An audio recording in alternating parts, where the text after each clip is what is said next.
Mainit na balita.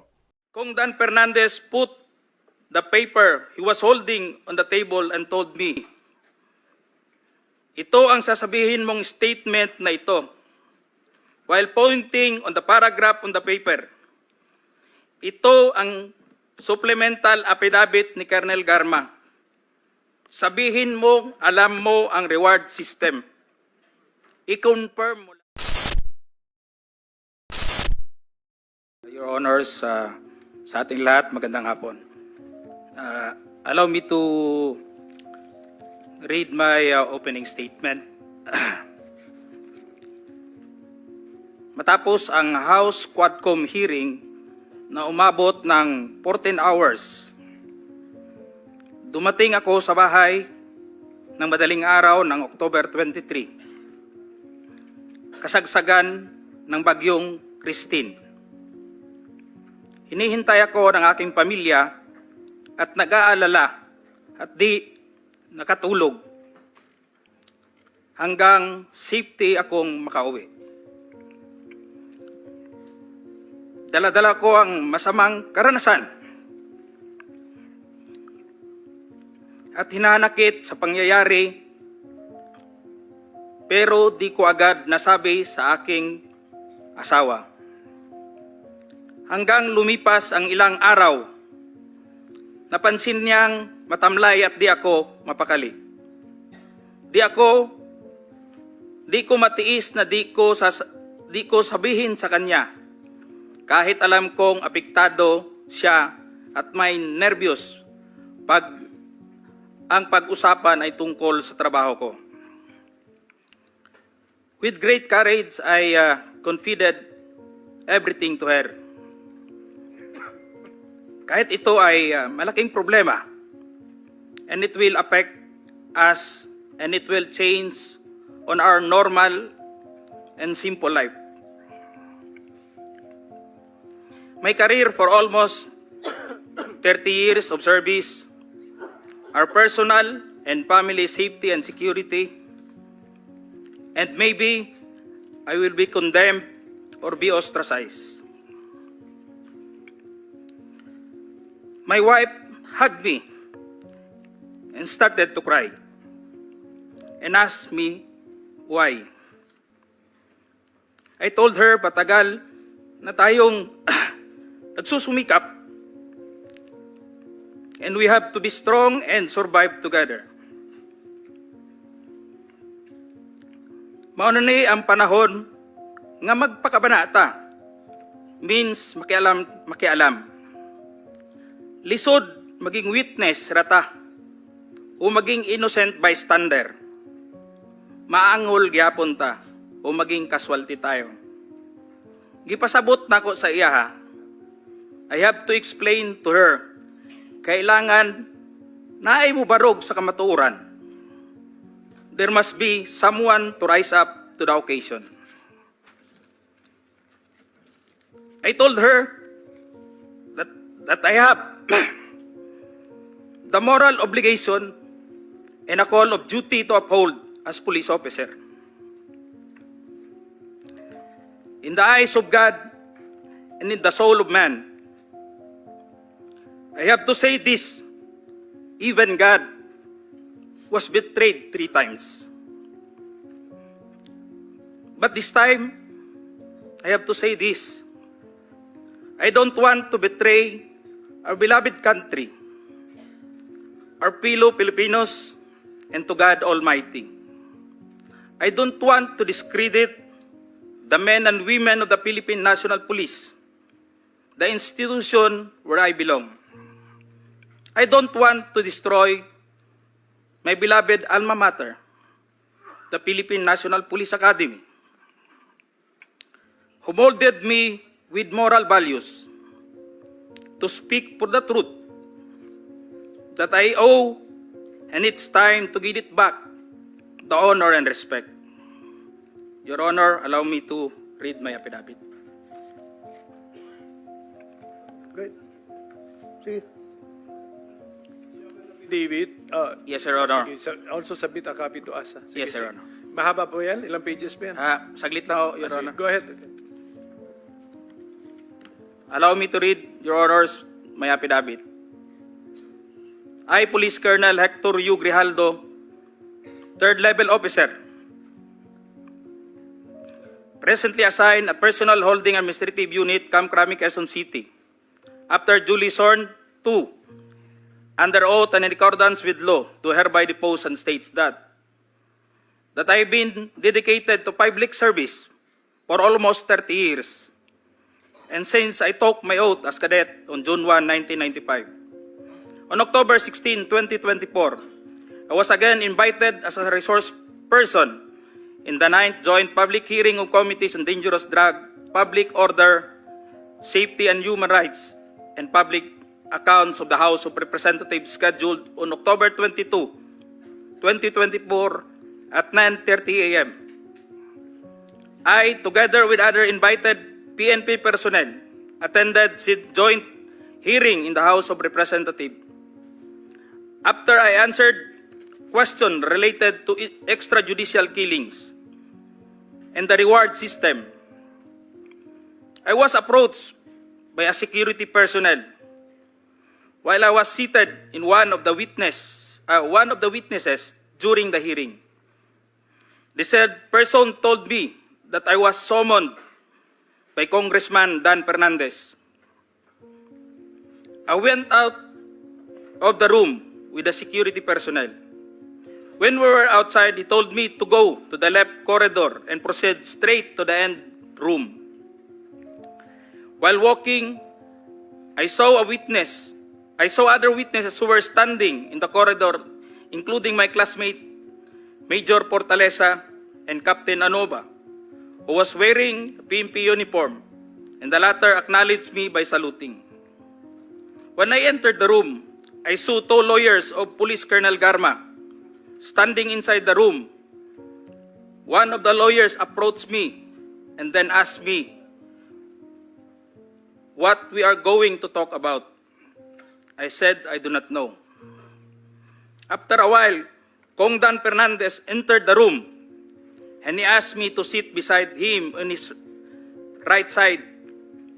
And then Kong Abante entered the room, sat far end of the chair on the right. One of the lawyers of Police Karma stood near at my back. Kong Dan Fernandez put the paper he was holding on the table and told me, "Ito ang sasabihin mong statement na ito," while pointing on the paragraph on the paper. Ito ang supplemental affidavit ni Colonel Garma. Sabihin mo, alam mo ang reward system. I-confirm mo lang. Kong Dan told me to read the said affidavit. However, I asked the copy of affidavit he was showing to me to read it. He did not give it to me. The lawyer of Police Colonel Garma said, "Ikaw lang ang pwedeng magsabi niyan," sabi ni Colonel Garma. I was puzzled and I asked myself, why me?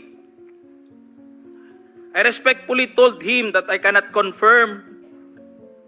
They are saying as I have not read the affidavit. We went silent for a while. And then Kong Dan Fernandez said, while holding the affidavit, "Saan ka pwede?" "Dito, noong 1999, about DDS. Alam mo to, pulis ka na sa Davao nito."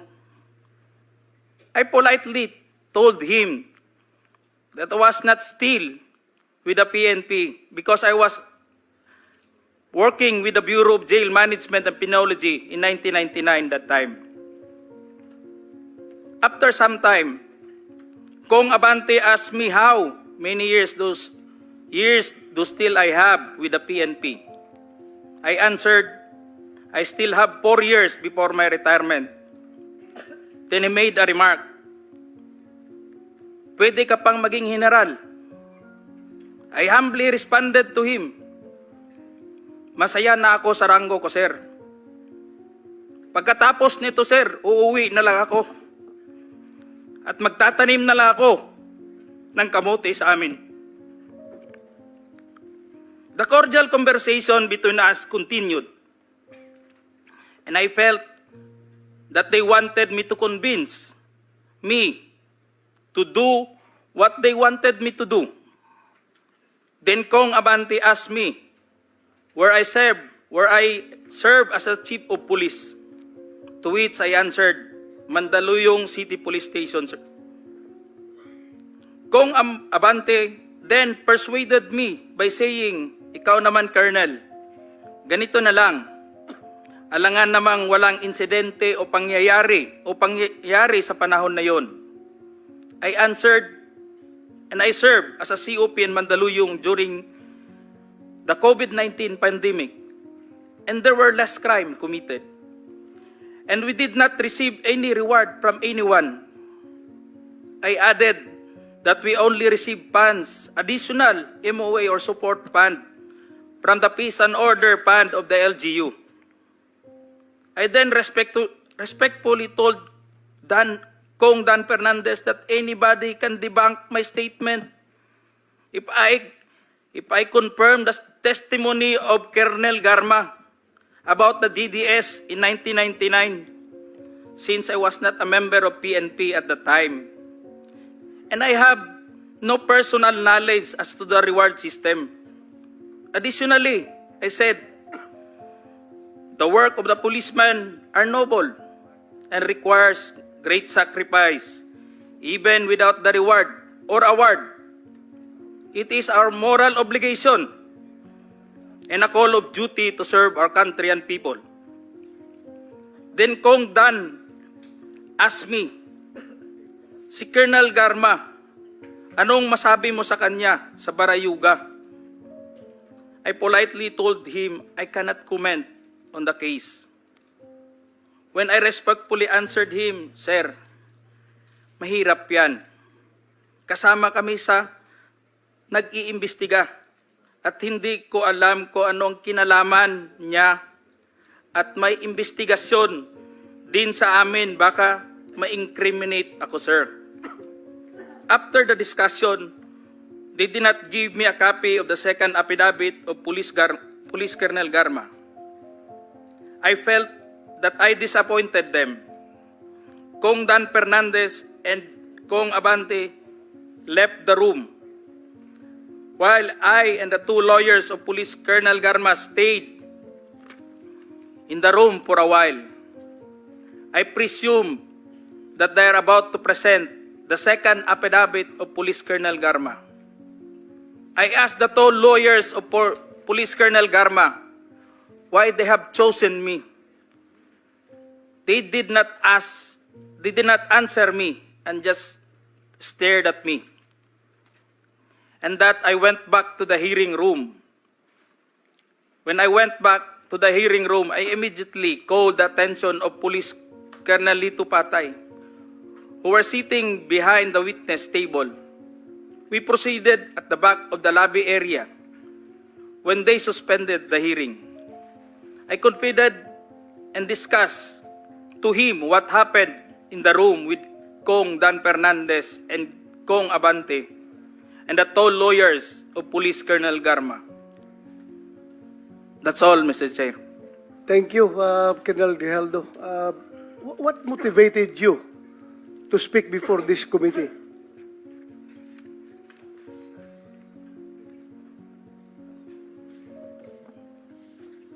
The time, Your Honor, I was insulted and it is very offensive, and I think it is inappropriate for anyone to act like that. Meaning, you feel that you are being coached to make that statement? Yes, Your Honor. I feel I be corrupted to make that statement, Your Honor. Bakit? Just because that time, habang nag-uusap-usap, habang nagkakaroon ng deliberation doon sa hearing, Your Honor, hindi ko alam kung may present nila si Colonel Garman that time, Your Honor, na mag-aano nung second supplemental, ay yung supplemental affidavit niya. So do you feel harassed? Did you feel harassed? It's an harassment and very offensive, Your Honor, and uncalled for anybody. That time, I was wearing my uniform You're wearing your as uniform police officer. and you are being told to lie.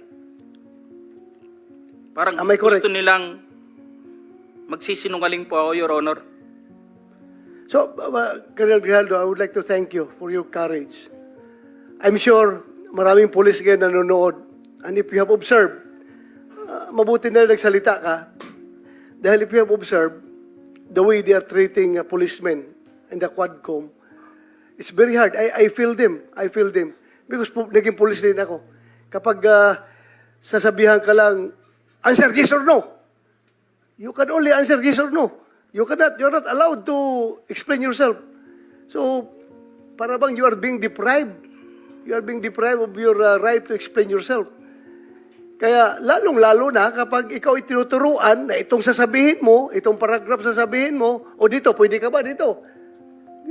So, that's very inappropriate and it's very irregular for a lawmaker making an investigation in aid of legislation to make that kind of approach to a resource person na parang pinipilit na itong sabihin mo, iko-coach ka, ito, pwede ka ba dito? Parang lumalabas na meron talaga silang preconceived na goal na kung anong dapat lang ma-hit dito, kaya ginaguide yung magiging statement mo. Am I correct?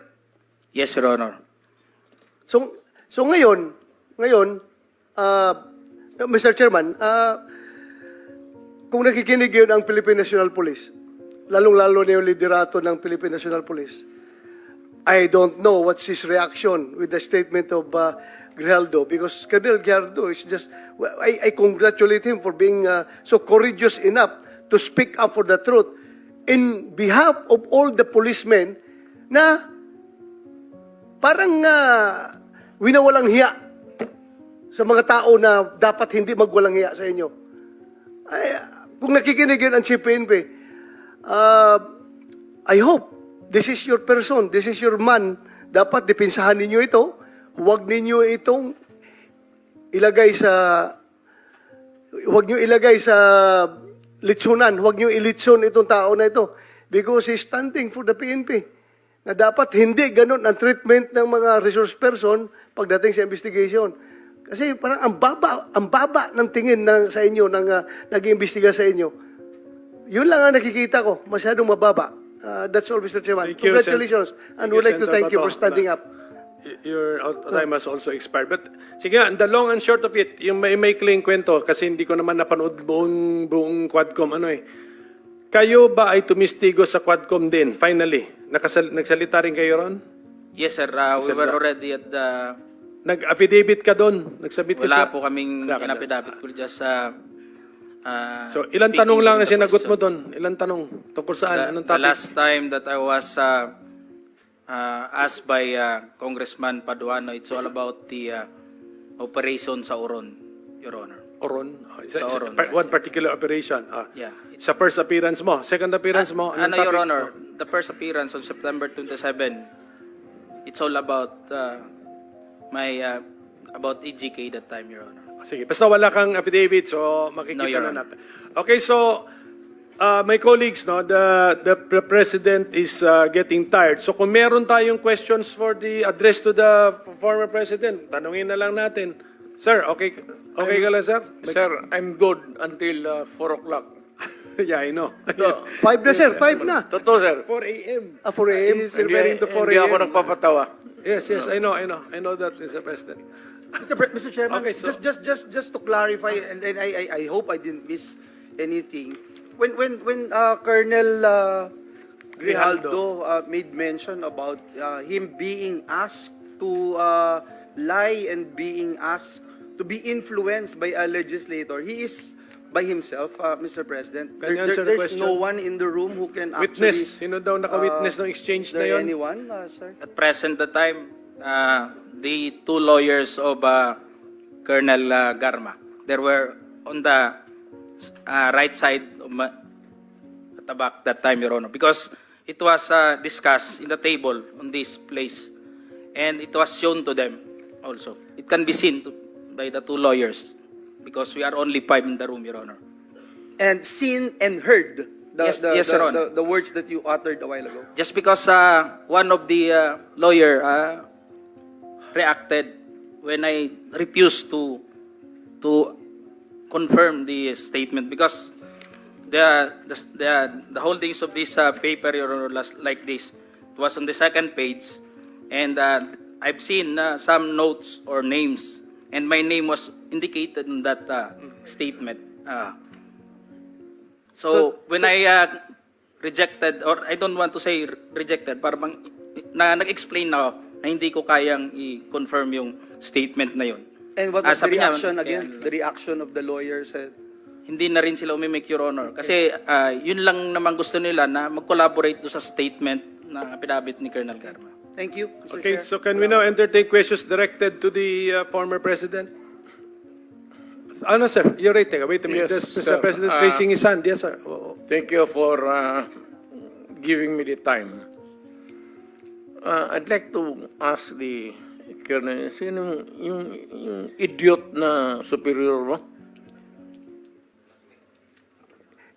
What is the question, sir? Who is the superior of... Yes, the one who... Alam mo ano ang ginawa ng ulol na yon? Subornation of perjury. That is a crime.